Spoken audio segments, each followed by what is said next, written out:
Assalamualaikum warahmatullahi wabarakatuh. Alhamdulillah, salatu wassalamu ala rasulillah. Allahumma salli. Hadirin sekalian, saya sudah yang ketiga kalinya ini ngaji di sini. Saya tidak ingat apa yang sudah saya bicarakan yang lalu. Pembicaraan saya pada hari ini sangat mendasar sebetulnya, maunya saya, dan tidak sulit dipaham. Saya akan berbicara sampai dengan maunya saya sampai pukul 11 sih. Mungkin lebih sedikit lah gitu ya. Pokoknya kalau saya sudah capek saya berhenti aja.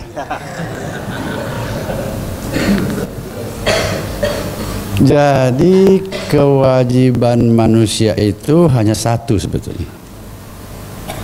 Dia wajib menjadi manusia. Wajib menjadi manusia. Kok gitu Ustaz? Karena nyatanya banyak yang tidak berhasil menjadi manusia. Nah ini yang bikin susah hidup ini. Seandainya manusia itu berhasil semuanya jadi manusia, nggak susah kita ini. Makanya orang-orang Yunani yang Anda kenal sebagiannya, Plato, Socrates itu, para pemikir itu, dari dulu sudah mengatakan ini. Kewajiban manusia itu ialah menjadi manusia. Jangan coba-coba mau jadi Tuhan, kacau nanti. Karena ada orang mengaku Tuhan, nah itu bikin kacau nanti. Jangan coba juga menjadi malaikat. Ingin puasa malam siang sampai sebulan, mau jadi malaikat itu. Yang biasa-biasa aja deh. Kayak apa? Kayak manusia. Mudah kan ceramah saya ini? Lebih murah ketimbang ceramahnya Pak Wafiuddin. Tinggi beliau, kalau saya enggak. Dan yang rendah ini justru yang susah dipaham. Lalu ada orang ingin tahu masa depan, itu ingin jadi malaikat lagi itu. Lalu ada yang berusaha mau jadi nabi, dipromosikan, saya nabi. Nah yang paling banyak itu tanpa disadari manusia itu menjadi bermacam-macam. Ini lagi yang susah. Waktu dia memimpin upacara bendera di depan kantornya, si bos yang nasihat, harus kerja jujur. Kalau perlu hadisnya, ambil di rumah saya ada. Selesai, panggil, gimana rencana borongan kemarin? Sudah mulai. Baru tadi dia ngajak jujur. Saya ini bekas pejabat juga. Dekan itu pejabat eselon 1 itu. Makanya saya rada berani bilang itu. Sekarang ini sudah agak berkurang. Tapi tema pembicaraan kita tetap saja ini harus jadi perhatian. Mungkin saya merasa di rumah sudah jadi manusia 90% misalnya. Tapi istri, anak-anak, menantu gimana? Bakal manusia itu dia tidak hidup sendirian, dia harus memperbaiki juga anfusakum wa ahlikum nara. Nah ada penafsiran yang agak sulit di sini. Ahlikum itu keluargamu itu siapa? Pembantu rumah tangga ahlikum bukan. Yang itu tanyakan aja kepada Pak Wafiuddin suatu ketika. Kalau istri anak-anak jelas. Apakah pembantu rumah tangga itu termasuk enggak dalam perintah anfusakum wa ahlikum nara itu? Amannya mah masukkan aja lah. Nanti kalau dia enggak beres, nular lagi ke anak-anak kita. Itu. Jadi orang Yunani dulu itu berpikir sehingga muncullah filsafat yang intinya itu sebetulnya ingin mengingatkan manusia supaya menjadi manusia dan bagaimana cara menjadi manusia. Di rumah saya itu ada satu buku tebal, judulnya itu Cara Menjadi Manusia. Saya beli, saya baca, udah banyak saya ceramahkan isinya itu. Karena ceramah-ceramah itu sebetulnya ya uraian sepenggal-sepenggal tentang cara menjadi manusia. Mungkin bapak-bapak, ibu-ibu bilang, gampang Ustadz, pokoknya makan, minum, tidur, kerja. Iya, itu baru sebahagian. Maka kita ditakdirkan Tuhan harus menjadi manusia, harus kerja keras itu. Kalau tidak, nanti ada pertanggungjawabannya. Nah, supaya bisa menjadi manusia itu, orang harus hidup menjalani kehidupan jalan manusia. Jangan ngikut jalan hewan. Ada jalan hewan, ada jalan untuk cacing, ada jalan untuk manusia. Nah, kita di ini. Inilah nanti terjemahan kasar sirat al-mustaqim itu. Pernahkah Anda berpikir mengapa ihdinas siratal mustaqim itu minimal 17 kali dibaca sehari semalam? Pernah nggak mikirkan itu? Karena penting. Karena kalau nggak minta petunjuk terus, godaannya banyak dalam menjalani kehidupan ini. Nah, ya Allah, tunjukkan kepada kami jalan yang lurus. Nanti di akhirnya diikuti dengan amin. Hanya karena kita kadang-kadang sholat tidak merasakan. Sholat itu pengaruhnya besar kalau dirasakan, bukan dikerjakan. Dirasakan sholat itu yang besar pengaruhnya. Nah, kata Tuhan, hadza sirati, inilah jalanku. Ati Allah, ati Rasul. Jadi ihdinas siratal mustaqim itu sebetulnya jalan Tuhan dan Rasul yang ditunjukkan kepada manusia. Itu khusus untuk jalan kehidupan manusia itu. Tidak usah kalau kita punya kambing harus sholat, bayar zakat, enggak. Jalan manusia. Kalau ikut jalan ini, jalan lurus. Istilahnya sirat al-mustaqim, jalan istiqamah, jalan lurus. Kenapa jalan lurus? Jangan jalan yang banyak belokannya. Harus jalan lurus. Jalan lurus itu hemat bahan bakar, tidak capek. Kalau jalan belok-belok itu capek, ngegas lagi, mindah gigi, boros bahan bakar. Ada warung, mampir karena sudah haus. Di warung ada macam-macam. Kalau jalan lurus di tol, mana ada warung? Nggak ada, nggak boleh.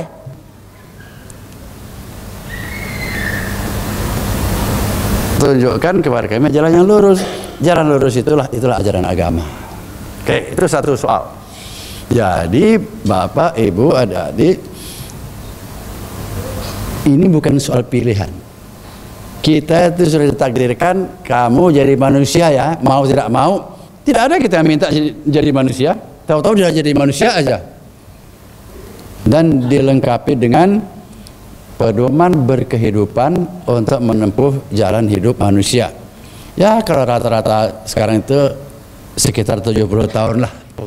Terakhir itu wanita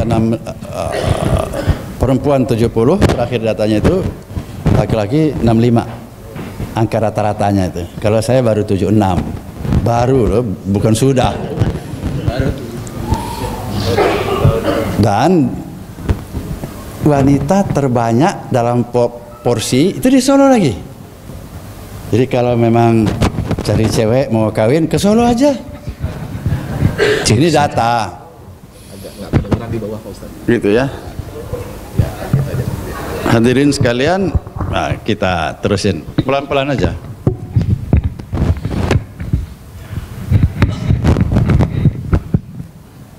Jalan kehidupan. Nah, orang Yunani dulu belum orang Yunani itu kalau sekarang ini itu mereka itu di kepulauan Sisilia itu. Apa Yunani sekarang itu Yunani yang dulu itu saya juga kurang tahu itu. Dia bagian dari Imperium Romawi dulu. Romawi yang raya itu ada yang kuat-kuat itu di Sparta, yang tukang mikir di Athena. Dan memang mereka cerdas-cerdas, terus terang aja. Banyak pikiran mereka itu sampai sekarang kita belum begitu paham begitu tingginya pikiran mereka. Termasuk inilah tugas para filosof, tugas guru-guru ialah mendidik. Mendidik ialah membantu manusia menjadi manusia. Apa manusia yang sudah dibantu itu? Kok ya mirip sekali dengan ajaran agama itu. Manusia yang sudah jadi manusia itu, satu, dia menyelesaikan masalah dengan akalnya, bukan dengan pedang atau dengan merusak pagar, bukan. Ini kritik terhadap demo, tapi bukan itu maksud saya. Ini sekedar keterangan aja. Selesaikan masalah dengan logika. Nah, dalam pembinaan rumah tangga kita, sering kita gagal juga membina rumah tangga sakinah, karena kita ya sering menggunakan cara bukan dengan menggunakan akal. Yang kedua, sudah disebut manusia itu jika dia mempunyai kemampuan pengendalian diri yang tinggi. Ini kan tahun 600 sebelum Masehi loh. Nanti tahun 1997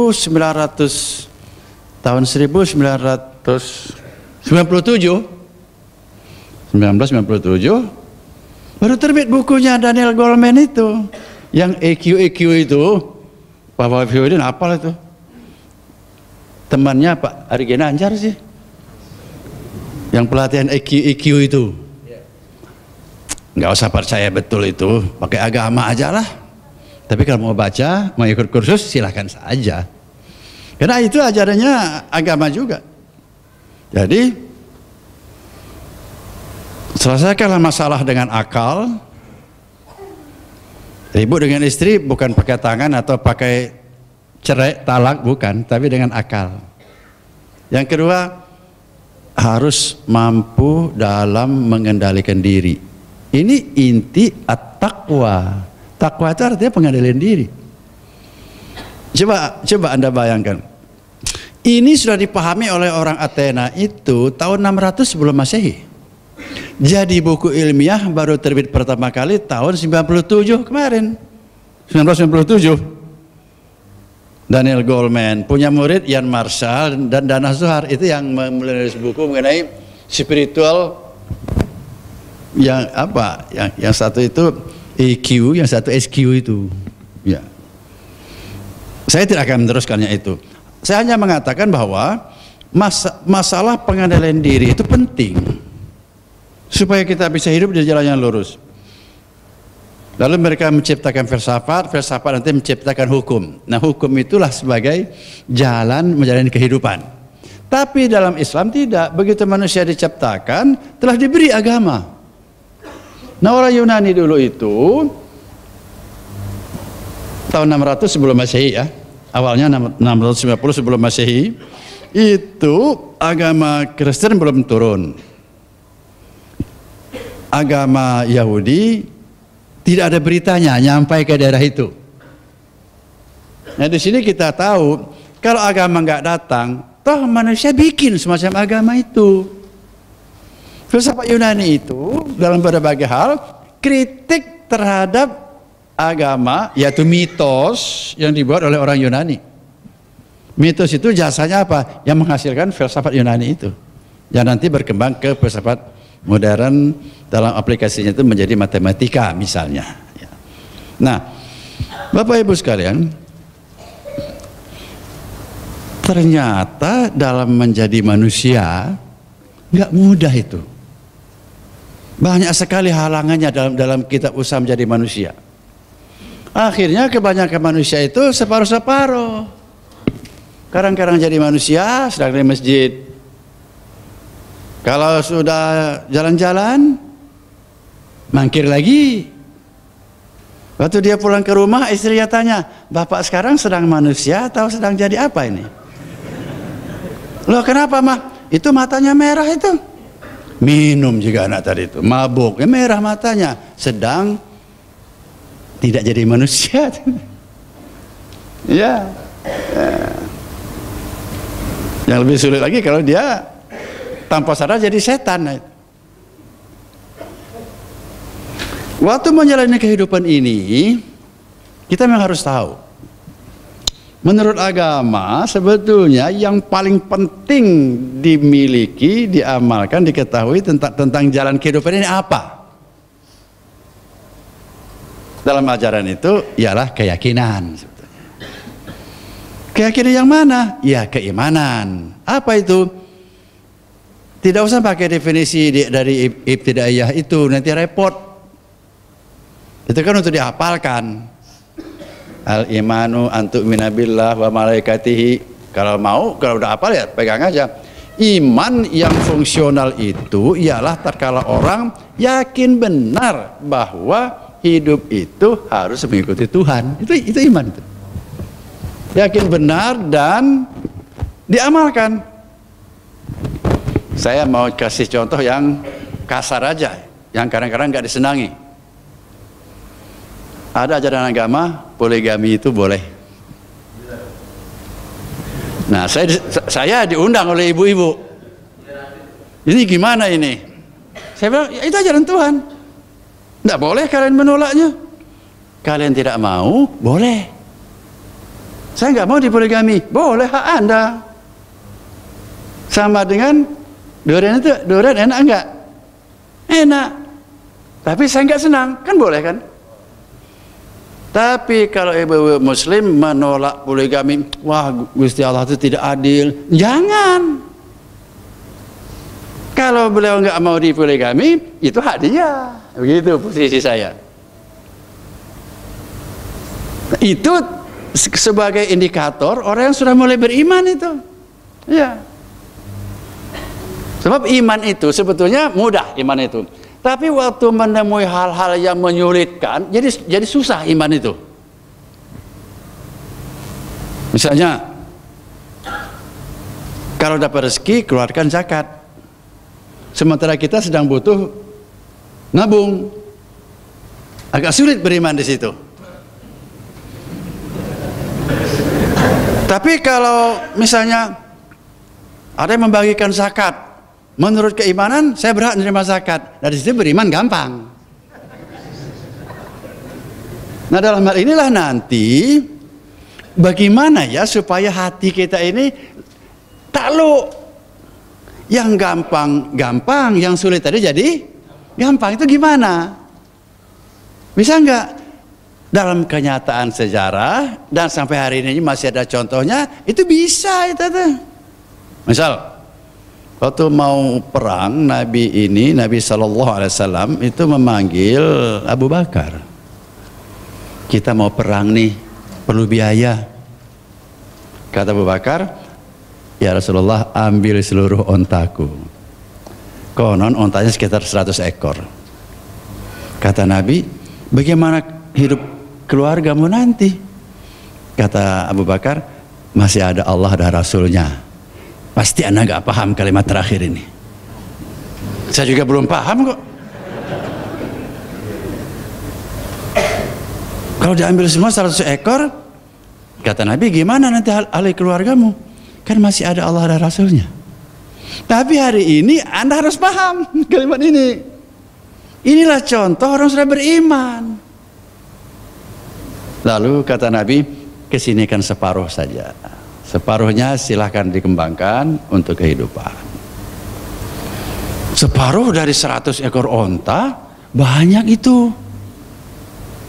Kalau saya ceramah di sini dikasih honor, itu berapa ekor onta kira-kira?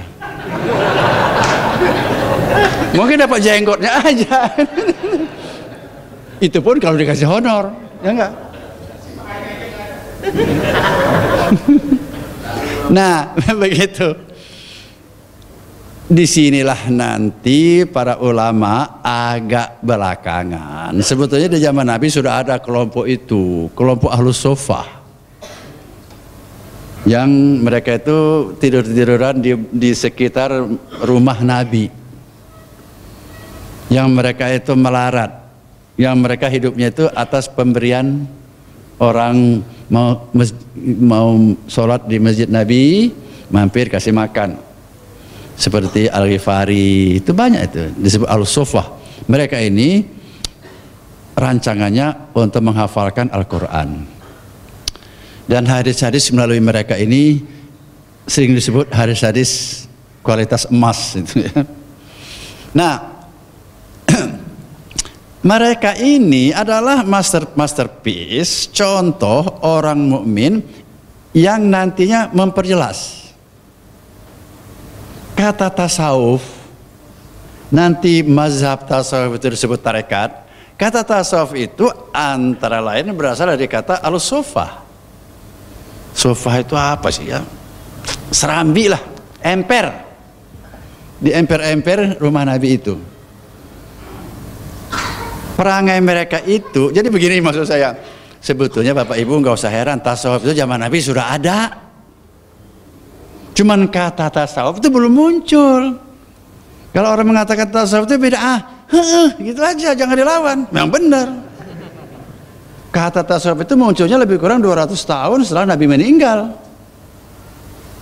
Terminologinya, istilah tasawuf itu. Komo tarekat. Kata tarekat ada dalam Al-Quran, tapi bukan tarekat yang kita kayak TKN, bukan. Nah, ini sebenarnya gini aja lah, saya ingin meringkas saja. Untuk menjawab pertanyaan tadi, bagaimana Pak Ustadz cara yang paling efektif untuk menjadi orang yang beriman kayak tadi itu? Yang mengikuti apa saja kata Tuhan sekalipun belum mengerti. Kalau hadis itu syaratnya harus sahih, ambil sekalipun belum mengerti. Saya mau nyimpang sedikit ya. Anda yang banyak belajar di barat, tolong rada kritis. Kalau di barat itu jangan dulu diamalkan ke belum paham. Jangan dulu dikerjakan ke belum mengerti. Nabi tidak. Kalau umur 7 tahun sholat, 10 tahun belum sholat, pukul. Apa arti kata pukul di situ? Ada pengertian sendiri, bukan pukul tangan itu. Tidak ada perintah Nabi, paham dulu sholat, nak, baru sholat. Enggak ada itu. Anda sudah paham mengapa babi itu haram? Encan. Saya juga belum lama kok tahunya itu. Padahal saya sekolah terus. Katanya dulu babi haram itu karena cacing pita. Enggak benar ternyata.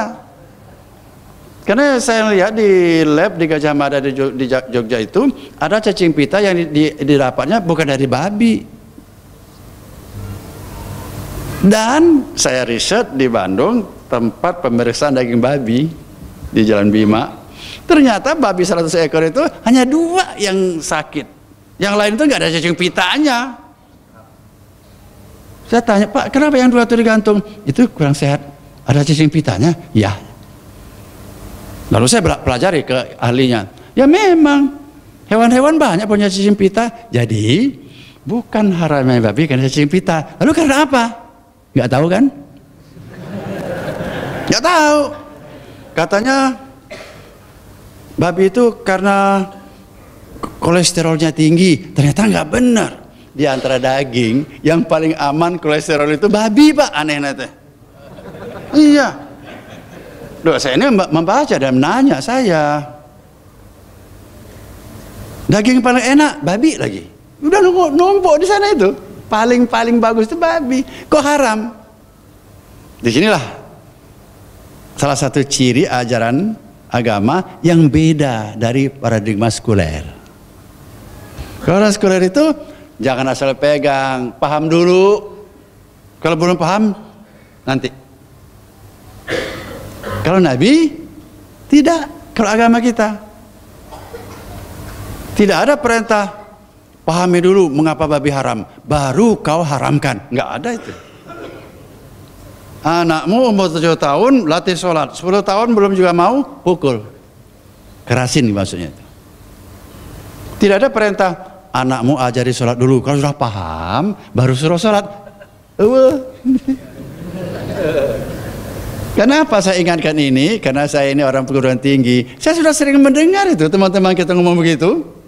Para doktor, profesor juga. Loh, dari mana dia dapat? Saya pikir ini bahaya nih kalau dipindahkan ke pribadi Nabi. Harus paham dulu baru diamalkan. Berapa biji sih yang Anda paham ajaran agama itu? Nggak banyak kok. Kenapa puasa itu bulan Ramadan, Cing? Nggak paham saya. Amalkan aja, karena ngusutnya, pokoknya puasa. Begitu. Jadi ini sebetulnya agak nyimpang sedikit dari ceramah ini, cuman karena gejala ini mulai meluas, sekarang itu media itu luar biasa meluasnya, takut karena memang ada contohnya, kita terjebak. Lalu mumpung saya bicara ini mengenai hukum sebab akibat, saya yakin di sini banyak yang orang pernah jadi mahasiswa, bahkan banyak sarjana juga di sini. Di barat itu orang sangat percaya sebab akibat. Saya pun juga belum lama menyadari ini. Loh, dulu dia orang kaya, sekarang kok melarat sekali? Lah iya, dia penjudi. Dulu dia itu sehat walafiat loh, badannya bagus, sekarang kok gitu? Iya, malah sering keluar malam dia. Gitu. Ini kan sebab akibat ini. Akhirnya terbentuklah pendapat, tidak ada kejadian tanpa sebab. Lalu kalau ketemu saya, kalau Nabi Isa lahir tanpa bapak itu gimana nerangkannya? Nah, baru dia kaget. Karena ada Muslim. Karena ada Muslim, saya tanya, gimana anda nerangkannya kalau Nabi Isa tanpa? Apa anda bilang ibunya bohong gitu? Tatkala Quran mengatakan Nabi Ibrahim dibakar tidak hangus, gimana anda menerangkannya? Sate hangus kok, ini mah apinya gede. Baru dia, iya ya, apa maksud bapak? Maksud saya, anda sudah terjebak pola pikir barat, hukum kausalitas. Hati-hati itu. Sebab sekarang saya memahami betul, yang namanya perusak iman itu memang banyak yang canggih sekali itu. Iya. Sehingga kalau kita nggak waspada, bisa kita memang nggak sengaja salah. Supaya waspada apa? Sering ngaji itu aja lah. Saya nggak akan menganjurkan anda baca buku, nggak akan anda baca kok. Mending ngobrol. Yang paling gampang cari waspada itu ngaji begini. Ketemu teman-teman, ngaji, pilih guru-guru yang bagus-bagus. Ya kira-kira kayak saya inilah bagusnya gitu. Atau kayak Pak Wafiuddin gitu. Ya semua guru bagus, cuman beda-beda tema sebetulnya. Temanya beda-beda. Nah, jadi bagaimana menaklukkan diri kita? Sebetulnya musuh kita itu kan diri kita sebetulnya. Bagaimana supaya saya ini jangan lagi mencoba menolak firman Tuhan, jangan lagi malas, jangan lagi gampang keluar dari jalan lurus itu. Disinilah gunanya tasawuf. Tasawuf itu nama. Tasawuf itu ajaran Nabi. Saya sekarang Pak Wahyudin sudah berani saya mengatakan begitu. Islam itu ya tasawuf itu, nggak usah diperdebatkan. Asal tasawufnya kembali kepada Quran dan hadis, jangan dicampur-campur. Misalnya barang siapa yang sudah ma'rifatullah nggak usah sholat lagi, nggak bisa itu. Justru harus lebih rajin sholatnya.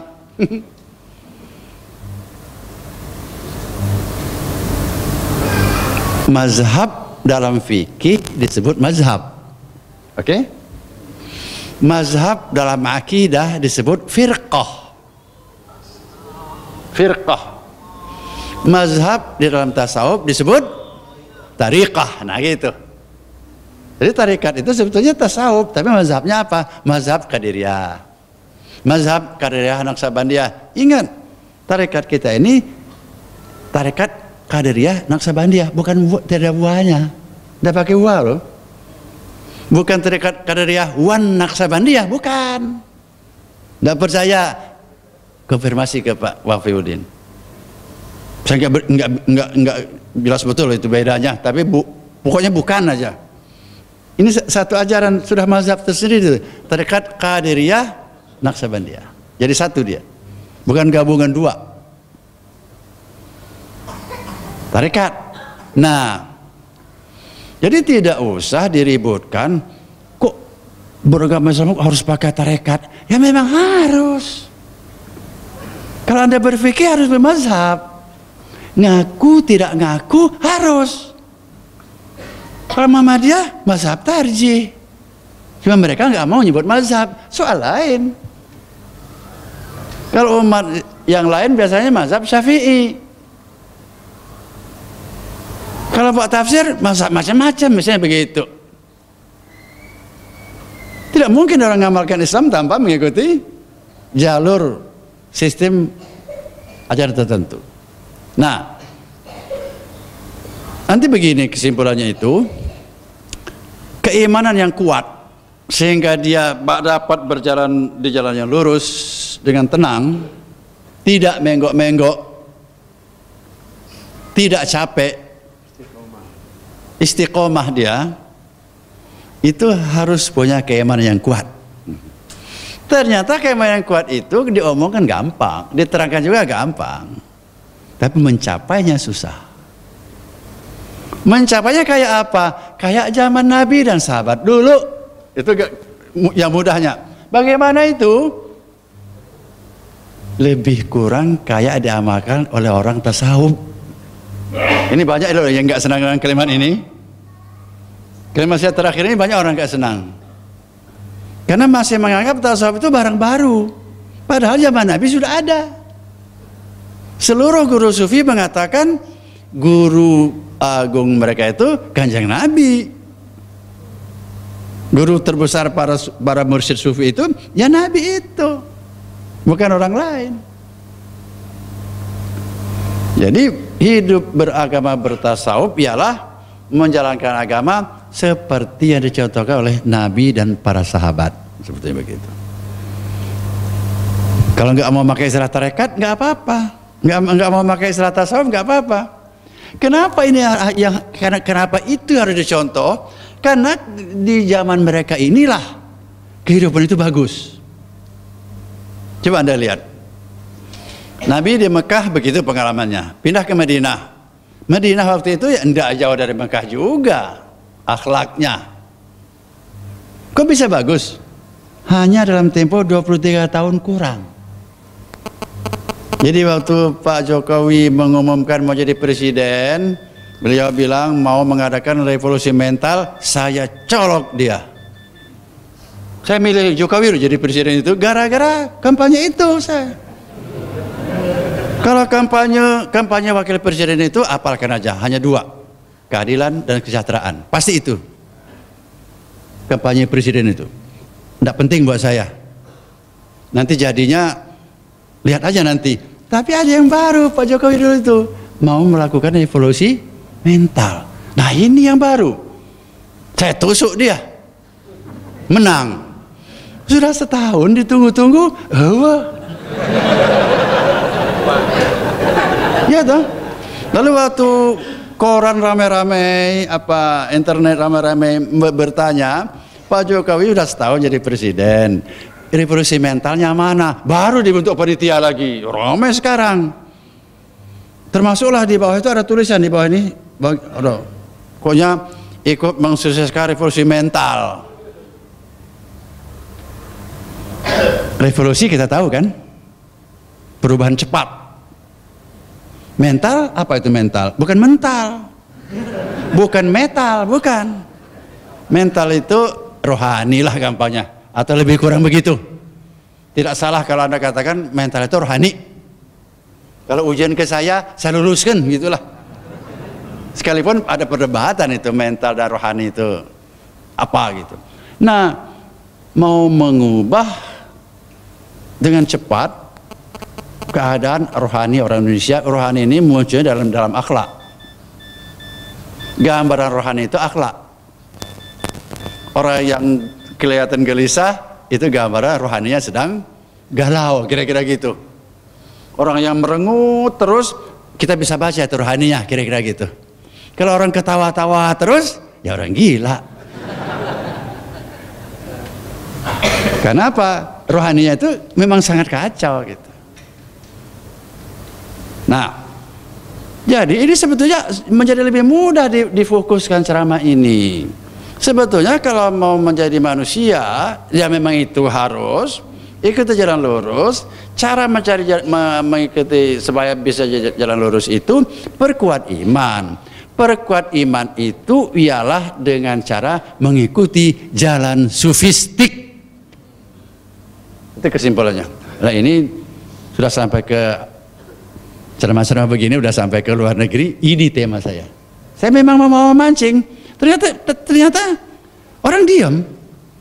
Bahkan bilang iya, tapi jalannya itu kayak apa? Ya ikut tarekat kayak siapa? Atau belajar sendiri dari Nabi kayak apa? Ikutin aja.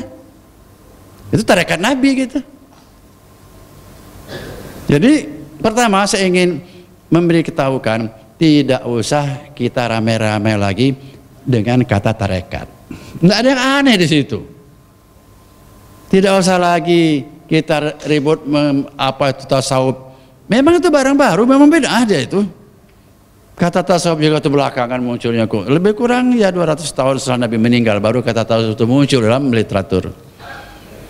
Tapi bahwa orang harus hidup seperti Nabi sudah lama munculnya. Hati Allah wa hati Rasul. Ada tamanya wa ulil amri minkum. Minkumnya yang lupa itu. Kalau ulil amrinya bukan minkum, enggak masuk itu ayat tadi. Ya. Nah, sekarang fokus. Bagaimana sih Nabi dulu memperbaiki umat, memperbaiki dirinya? Ini nanti sudah kita tawarkan ke pemerintah zaman Pak Menteri Nuh dulu. Pendidikan karakter itu kan akhlak itu. Pendidikan karakter itu kalau mau dijalankan itu pakai saja contoh dari orang yang pernah berhasil. Siapa di dunia ini yang pernah memperbaiki akhlak dan berhasil dan cepat? Rasulullah. Nabi lain enggak juga. Ya minimal saya enggak tahu gitulah. Lihat aja Nabi Nuh. Dalam tempo sekian ratus tahun dia hanya hampir enggak berhasil. Nabi Lut enggak juga. Nabi Isa susah bertanggungjawabkan karena umurnya enggak lama. Beliau meninggal itu pada umur 33-an, jadi masih muda. Tidak pernah memimpin negara, jadi susah juga. Beliau Nabi, oke. Tapi untuk lengkap bagi kehidupan sekarang, kayaknya memang perlu didatangkan Nabi sesudahnya. Itulah Nabi Muhammad SAW itu. Nah, ikutilah petunjuk Nabi itu dalam kehidupan ini supaya kita bisa berjalan terus di jalan yang lurus tadi. Apa contoh nyatanya? Diajarkan oleh tasawuf atau engkau sebut tarekat, silakan. Pertanyaan selanjutnya, Ustadz, tasawuf itu apa sebetulnya? Kalau tasawuf itu kan kata kan itu, barangnya kayak apa sih tasawuf itu? Kalau dia kegiatan, kayak apa kegiatan tasawuf itu? Kalau dia itu ideal, cita-cita, seperti apa tasawuf itu? Yang paling ringan begini, tasawuf itu ialah muraqabah. Muraqabah itu itulah tasawuf sebenarnya. Apa itu muraqabah? Orang yang merasa dekat dengan Tuhan. Itu muraqabah itu. Nah, bayangkan sekalipun tidak tepat betul, mula-mula kita kadang ingat kepada Tuhan, kadang tidak. Kalau orang tidak pernah ingat Tuhan, itu enggak ada sebetulnya. Orang kafir pun sering ingat kepada Tuhan, cuman tidak, sistemnya yang beda. Lalu orang beragama pasti mulai dari kadang ingat pada Tuhan, kadang tidak. Meningkat lagi, Tuhan itu terasa lebih dekat ke dia, tapi sekali-sekali hilang. Meningkat lagi, Tuhan itu anta budallaha ka'annaka tarahu. Tatkala engkau beribadah kepada Allah seolah-olah engkau melihatnya. Fa illam takun tarahu fa innahu yaraka. Kalau engkau tidak bisa membayangkan melihat Tuhan, bayangkan Tuhan melihatmu.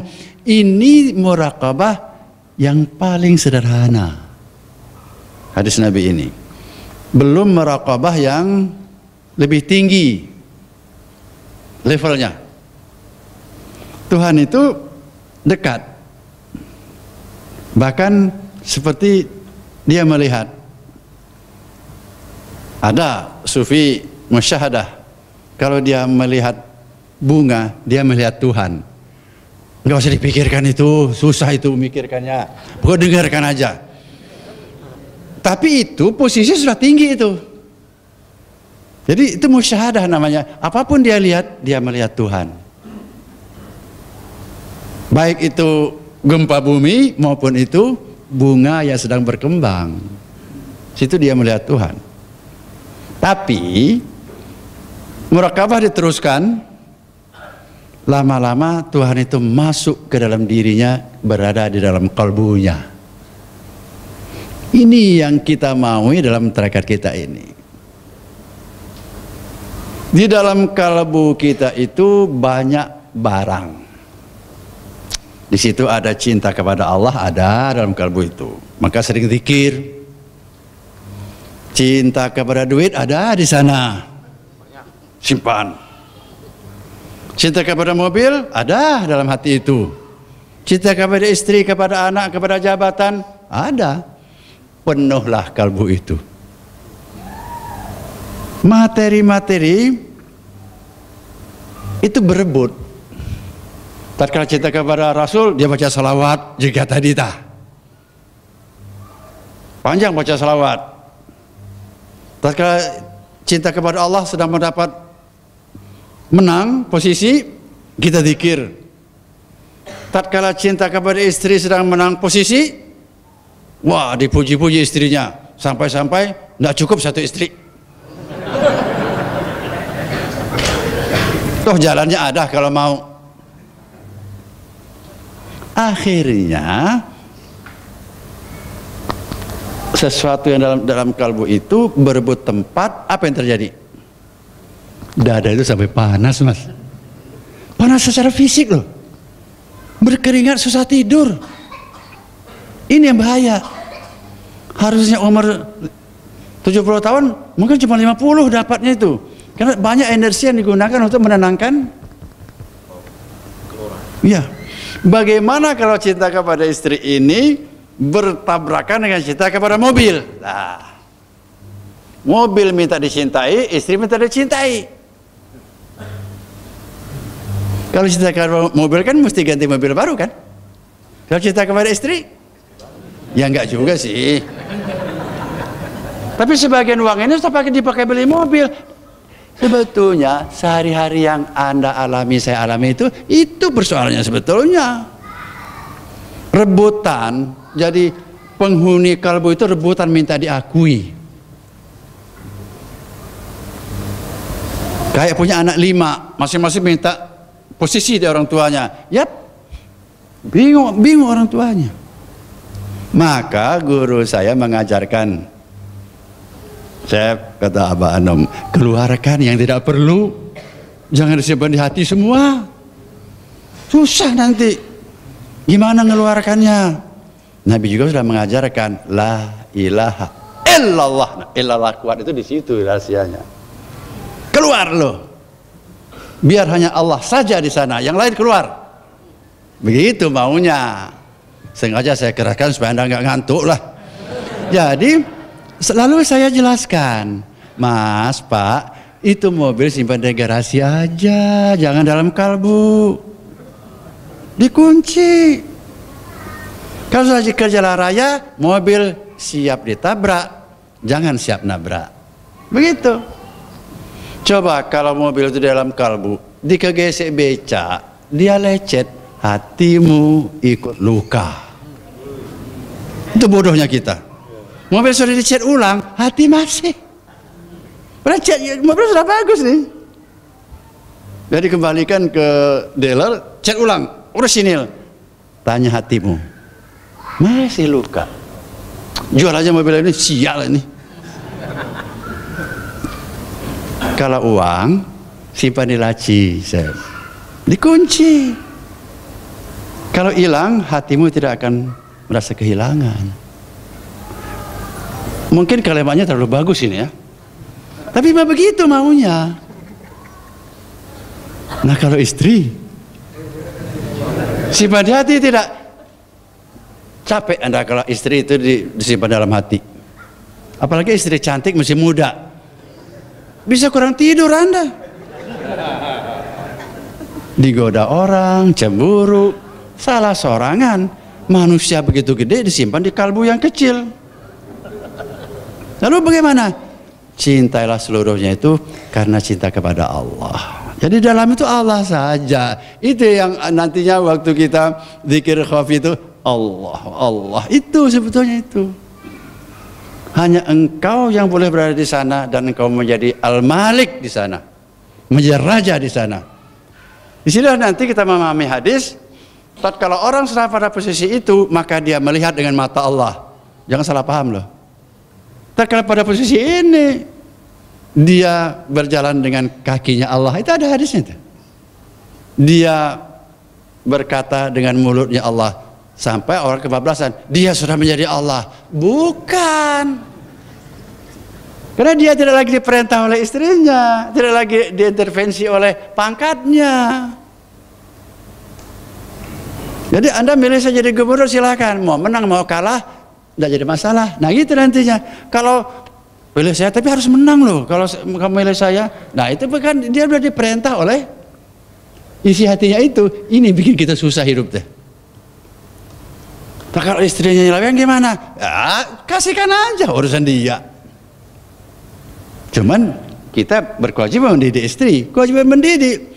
Tapi dalam kalbu yang kecil itu jangan dipenuhi dengan barang-barang yang tidak perlu. Cukuplah Allah saja berada di sana. Inilah filosofinya zikir itu. Maka kalau orang zikir di suatu tempat, ini zikir Suryalaya, saya udah bisa nebak. Karena beda. Ada zikir itu la ilaha illallah, ada kan? Dilagu-lagukan. Pasti bukan zikir Suryalaya. Zikir Suryalaya pasti ada hentakan la ilaha illallah, pasti ada itu. Dimanapun. Karena saya sedang bepergian, ada di sini ada orangnya Abah Anum, ada satu kelompok. Oh benar. Karena filosofi yang diajarkan waktu talqin memang begitu. Keluar kamu. Ini kalbu kecil barangnya. Tempat untuk Allah pun hampir gak muat ini. Kamu mau berada di sini. Pindah ke garasi. Begitu. Lalu apa tidak boleh mencintai kekayaan, mencintai gelar, mencintai istri? Boleh dan harus, tapi itu harus dikaitkan karena Allah. Bukan dia dicintai persis seperti mencintai Allah, bukan. Oke, nah zikir ini akhirnya memang begini ya. Jadi soal kami sekarang, saya Pak Wafiuddin itu begini. Kalau orang ngaji belajar agama, kayaknya sudah umum itu. Pengajian apa ini? Pengajian Isra Mi'raj misalnya ya. Tapi ini pengajian apa ini? Pengajian tasawuf. Apa itu? Sepertinya masih elit benar itu. Tasawuf itu. Apalagi tarekat. Ini karena ada sebab tadinya ini. Sebenarnya tidak harus begitu. Pengajian Islam, pengajian itu, ya pengajian tasawuf juga sebetulnya. Ya. Itu pengajian mau menjadi orang suci. Sufi itu salah satu atrinya itu bersih artinya itu. Ikhlas.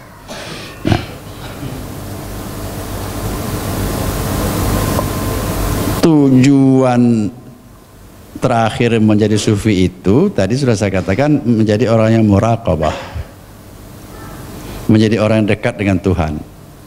Yang paling dekat itu tatkala tidak ada lagi cinta dalam hati kecuali kepada Allah. Itu indikatornya. Cinta kepada duit itu disangkutkan dengan perintah Tuhan mengumpulkan uang untuk ibadah, boleh.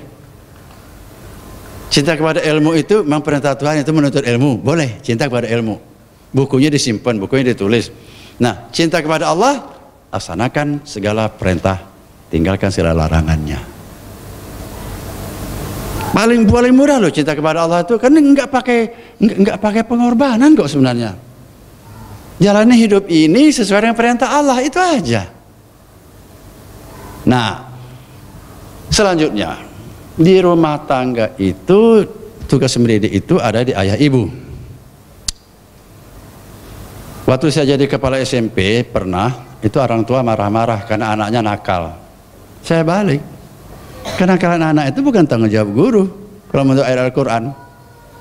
Tanggung jawab sekolah itu mengajarkan ilmu-ilmu itu, IPA, sosiologi, itu tanggung jawab sekolah tuh, keterampilan. Tapi kalau akhlak siswa, sholat tidaknya dia, jujur tidaknya dia, itu sebagian besar tanggung jawab rumah tangga itu. Menurut ayat Al-Quran, ku anfusakum wa ahlikum nara itu, jagalah dirimu dan ahli keluargamu dari siksa neraka.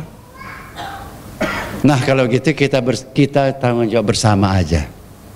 Kalau anak-anak nakal lapor ke sini, nanti kita rembukan gimana baiknya. Jangan saling menyalahkan. Kenapa akhlak ini menjadi masalah? Nah begini, Bapak Ibu, begini. Negara kita ini sebetulnya dalam keadaan susah banget kelihatannya ya. Ada masalah di kementerian ini, ada masalah, wah kayaknya repot benar kita. Zaman dulu enggak kok. Apa karena tidak dibuka dulu tuh? Apa memang enggak banyak masalah dulu? Sekarang di bagian mana negara kita enggak ada problem? Narkotiknya berkembang di mana? Di penjara. Mungkin sebentar lagi di pesantren bisa narkotik itu masuk. Iya.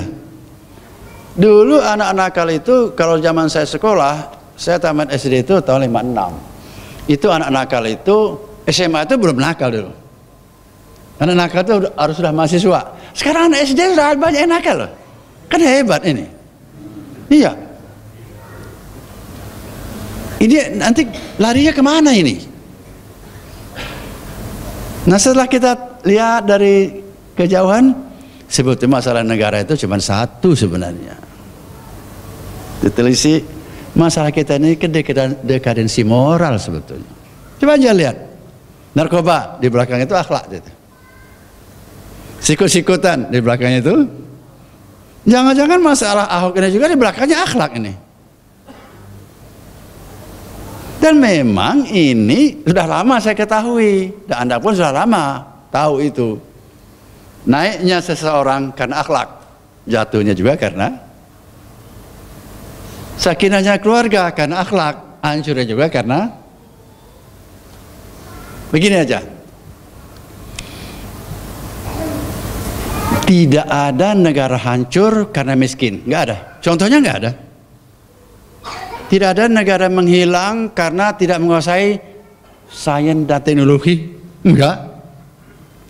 Dalam kitab suci, dalam kitab sejarah, negara itu hancur selalu karena akhlak.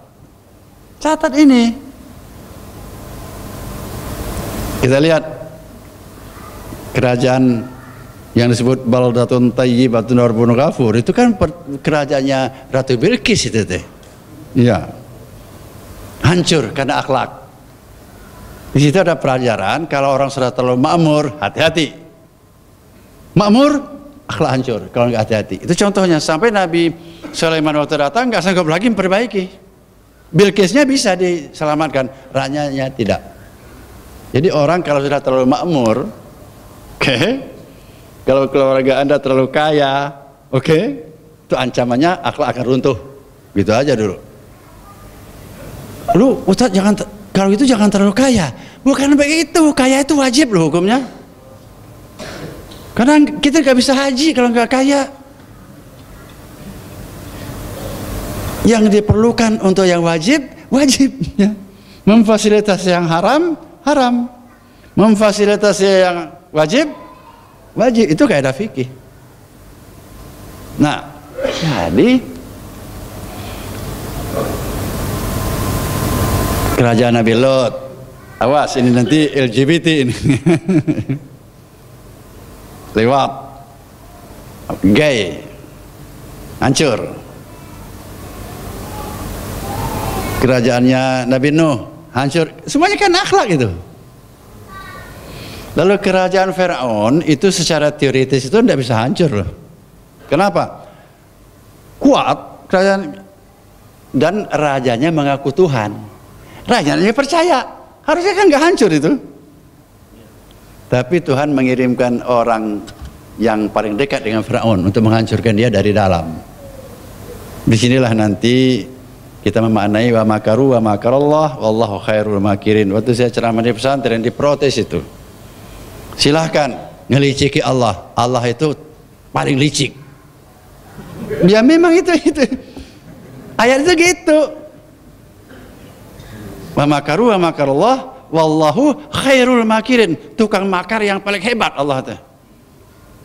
Jangan coba-coba untuk licik kepada Allah, dia tuh licik juga. Gitu kira-kira gitu. Nah ini tidak usah bawa keluar, ini di sini ajalah dengarkan itu. Jadi Fir'aun ini nggak bisa lagi diintai dari luar. Aparatnya terlalu hebat. Tuhan mengirimkan bayi, dihanyutkan. Siti Asia, jangan Aisyah, Asia namanya, sedang mandi, diambil dia. Keranjang itu ada bayi, dilaporkan ke Firaun, mau dibunuh langsung. Ini katanya harus dibunuh itu. Apa kata Asia? Bukan Tuan, ini anak dewa Sungai Nil yang setiap tahun itu kita kasih sesajen. Jadi gini, saya ini ilmunya banyak, jadi apapun. Orang Mesir kuno itu bertani itu ternyata itu di pantainya Sungai Nil, di deltanya itu. Selesai banjir dia nanam. Kadang-kadang belum panen udah banjir lagi. Nah itu. Kadang-kadang lama nggak banjir-banjir. Wong namanya sungai kok. Akhirnya tokoh-tokoh bilang, jangan-jangan Tuhan Sungai Nil ini minta sesuatu ini. Harus diberi mahar. Maharnya apa? Setiap tahun dipilihlah gadis tercantik di negara Mesir, kayak kalau sekarang, sampai sekarang masih sering menang lah gadis Mesir itu, memang cara rantik. Diikat, diberati batu, cemplungkan Sungai Nil untuk sesajen ke Tuhan Sungai Nil. Kalau sudah waktunya nanam, banjirlah gitu. Nah kata Asia, nah anak ini sebetulnya kiriman dari, gitulah cara Tuhan menipu dia.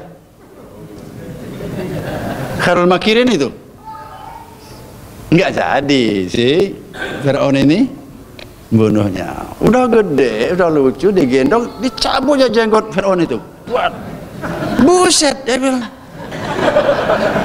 bener ini mau ngerantu.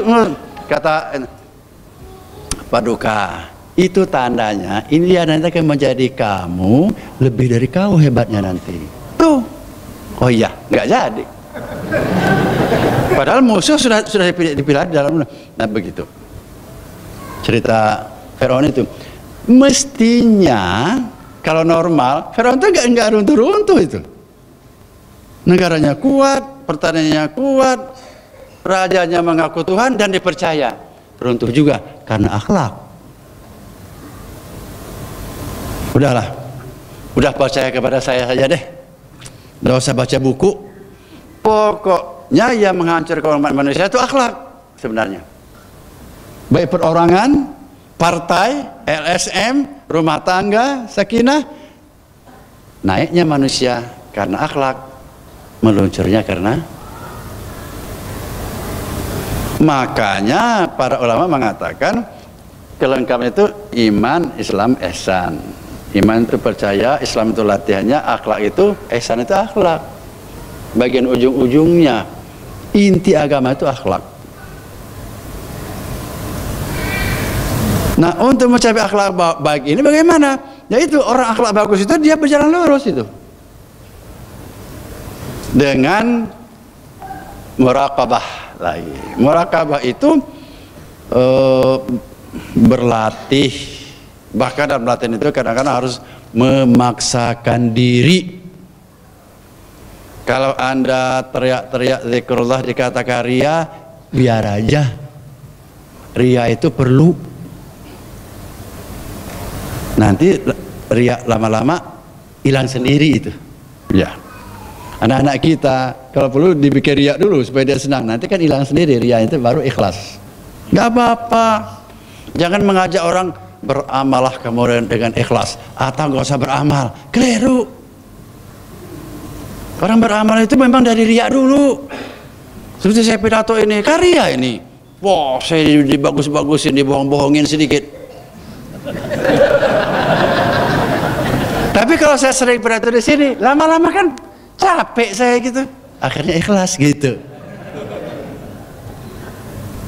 Karena banyak mubalik itu percuma Anda beramal gitu. Anda karya, Anda ikhlas tuh. Enggak percuma, cek saya. Biar aja, lebih-lebih anak-anak muda kita, istri kita itu banyak rianya loh istri itu. Iya, biar aja. Lama-lama nanti kan capek dia ria terus itu, jadi ikhlas gitu. Nah, sedikit lagi. Jadi supaya Tuhan itu tetap berada di kalbu kita, yang lain mulai minggir, itulah dengan zikir jahar.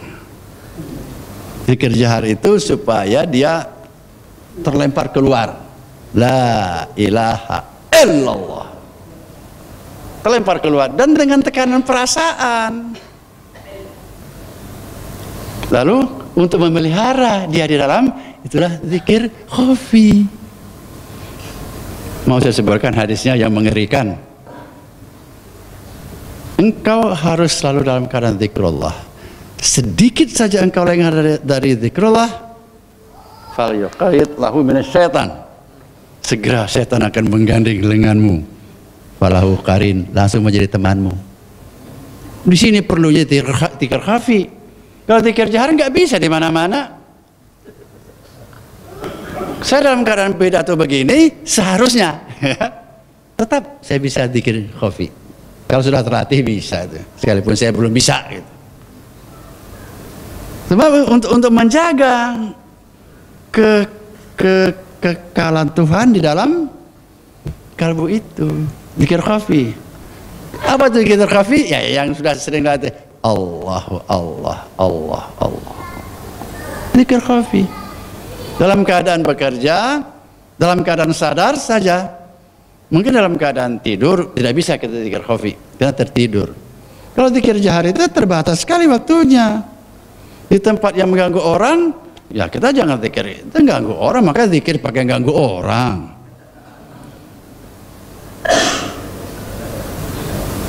Jadi alat untuk muraqabah itu yang sudah kita kenali dengan baik itu ialah zikrullah. Zikrullah ini ada 3 macam. Satu zikir jahar, udah. Kedua zikir khafi, menyebut dalam hati Allah, Allah, bukan la ilaha illallah tapi Allah saja, Allah, Allah. Zikir sir. Yang ketiga itu ujungnya zikir. Zikir tatkala menghadapi satu persoalan. Ini ada daftar sumbangan, mau nyumbang tidak? Tergantung zikrullahnya itu.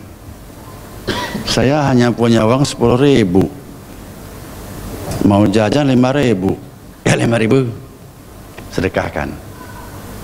Itu kalau nggak zikir, bingung itu. Di situ, nah zikir ini sebetulnya tujuan akhir zikir itu. Zikir tatkala menghadapi perintah dan larangan Tuhan di sini. Zikrullah dalam hasil. Kalau tadi itu zikrullah dalam riyadahnya, yang khafi dan jahri tadi itu. Itu satu. Yang kedua, untuk muraqabah itu maksakan diri. Memang agak pahit ini istilahnya, tapi nggak ada istilah lain sih. Beberapa kader saya, yang murid saya yang mengaku saya gurunya, saya latih, banyak berhasil. Misalnya, maaf ini mungkin mengulang ya, beramal itu kan ada tingkatannya loh mas. Satu, beramal karena terpaksa. Ini amalnya para budak. Kalau nggak diamalkan takut dihukum. Tingkat kedua, beramal karena mengharap ganjaran. Ini amalnya para karyawan. Makanya kalau mau balik itu mengharapkan honor, itu rendah sebetulnya. Tapi kalau diberi, diambil aja. Iya. Tapi kalau dari awalnya sudah begini, saya milih profesi ini, nah itu kurang bagus itu. Bukan tidak bagus, kurang bagus lah sekurang-kurangnya. Kita kalau diminta uang untuk bangun masjid, cepat loh terkumpul. Karena apa? Sudah dibilang kalau Anda bangun masjid, upahnya nanti dibangunkan satu istana di surga, kan gitu kan? Kalau mengumpulkan uang untuk membiayai anak yatim gimana? Mengumpulkan uang untuk mengumpulkan usaha bersama koperasi gimana? Susah kan? Mengumpulkan uang di pinggir jalan bikin madrasah, nggak bisa, hanya masjid yang boleh di jalan itu. Nah ini sebetulnya aplikasi dari keberagaman tingkat kedua sebetulnya. Milih ganjaran yang gede. Jadi saya beramal karena ganjaran. Lumayan memang. Dan kebanyakan kita di sini kebanyakan. Yang pada tingkat 1 masih banyak juga. Nah kalau sudah masuk khawas itu tingkat ketiga. Dia beramal karena dia menyadari dia memang harusnya beramal. Diberi ganjaran mau tidak bukan urusan saya. Masa Tuhan lupa?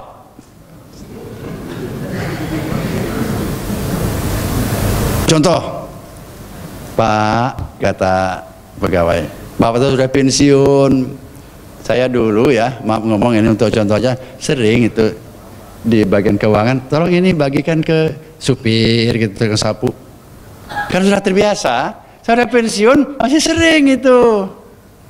Kata keuangan, udahlah Bapak kalau udah pensiun, bawa pulang aja semua uangnya. Saya bilang apa? Kan sisanya masih jauh lebih banyak ketimbang itu. Apa? Saya pada posisi wajar. Wajar loh saya bersedekah segitu. Uang pensiun saya itu gede loh. Pensiun saya ini, pensiun guru besar penuh itu 2 kali UMR, tahu nggak? Jadi kalau saya sedekah rada gede, kan wajar-wajar aja. Dan anak-anak saya tahu kok. Nih struknya ini, mana sisanya? Alah kayak nggak tahu aja. Dah tahu dari dulu. Itu tingkat ketiga, beramal karena wajar, tidak karena iming-iming. Ini sudah tinggi nih Mas. Saya juga belum nyampe benar ke sana itu, tapi mau. Yang keempat itu beramal karena senang, lah ini yang tertinggi. Kenapa kata Aisyah, ya Rasulullah, engkau salat tahajud sampai bengkak-bengkak kakimu, engkau kan sudah dijamin masuk surga. Kata Rasulullah, justru karena dijamin itu saya senang, maka saya salat tahajud terus. Tuh kan? Sebetulnya kata Aisyah, kau itu tenang-tenang aja udah dijamin kok. Justru karena dijamin itu saya senang. Nah kalau sudah senang itu logika kan mandek. Maka kalau kesenangan itu harus yang benar milihnya. Maka kalau senang itu sudah berkuasa, logika berhenti. Itu ya. Dan kita sudah banyak pada posisi ini sebetulnya tanpa kita sadari. Cuma belum merata. Kalau senang merokok nggak masuk. Senang bersedekah, senang wirid gitu. Sudah banyak sebetulnya, tapi maunya itu senang dalam semua amal baik, maunya itu yang pol itu. Kalau senang di beberapa bagian saja, misalnya senang bersedekah, itu cepat melatihnya itu. Jadi anak-anak itu mahasiswa saya paksakan senang bersedekah, sudah bisa Pak, jadi senang itu ngasih orang, apalagi kelihatan dia senang sekali terbantu itu, cepat itu. Tapi kalau senang sholat tahajud itu ada susah juga itu. Lalu senang jujur menjadi kebanggaannya, susah itu. Suami-suami itu kan banyak yang nggak jujur kan, sama istri-istri juga suka nggak jujur kok. Yang watak manusia. Nah di sini yang perlu saya tekankan, saya ajarkan kepada Anda itu, jangan pada posisi satu terus, meningkatlah. Apa jalannya? Jalan tarekat itu, jalan tasawuf itu, jalan islami itulah jalannya. ningkat. Seperti saya, malu saya udah umur 76 kok masih gitu-gitu juga, malu saya. Kok meningkatnya pelan, lambat, kebebet lagi ke bawah. Bohong lagi, sombong lagi. Astagfirullah, kok sulit bener jadi orang baik teh, cek saya. Tapi lumayan lah disadari gitu. Jadi karena terpaksa, karena ganjaran, karena wajar, karena senang. Cukup sekian ceramah saya, mudah-mudahan manfaat bagi saya dan kalian juga. Amin ya rabbal alamin. Assalamualaikum warahmatullahi wabarakatuh.